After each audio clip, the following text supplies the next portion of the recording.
What can you expect during a mediation of your investor claim? Hi, I'm attorney Chad Kohler, an investment fraud attorney with the law firm of Meyer Wilson.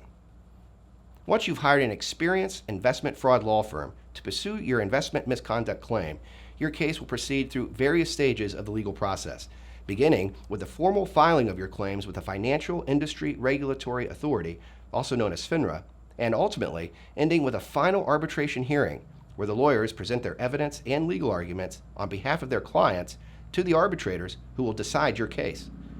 In many cases, at a point when the lawyers have obtained the documents and evidence necessary to build and present your case, they may consider whether your claims can be resolved or settled prior to the arbitration hearing. In our law practice, we have found great success in resolving many of our clients' claims through a process called mediation.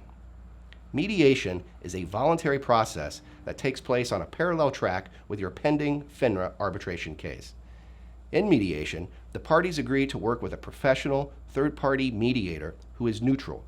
This means that the mediator does not work for either the investor or the brokerage firm.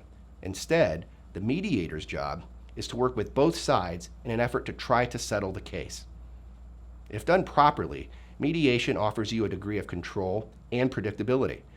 At mediation, the parties are active participants and have real power in working toward an acceptable outcome.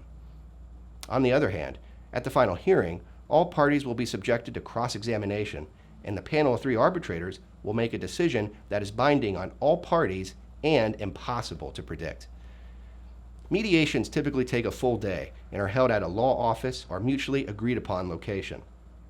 Sometimes, mediations start with a joint session, during which time the mediator explains the process, and the parties may highlight some of the key arguments supporting their positions.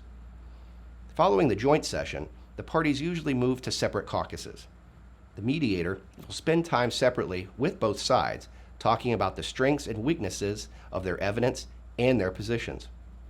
Throughout the day, the mediator will work between the parties and exchange messages, offers, counteroffers, questions, demands, and proposals between both sides to help the parties move closer to resolution.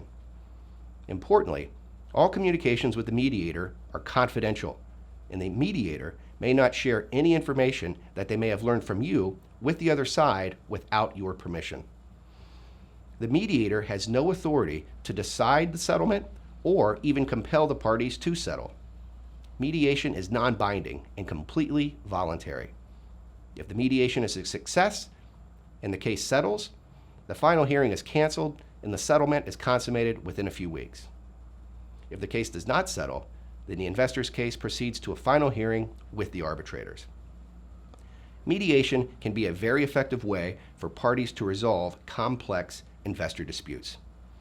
If you have questions about the mediation process, please give us a call today. Thank you.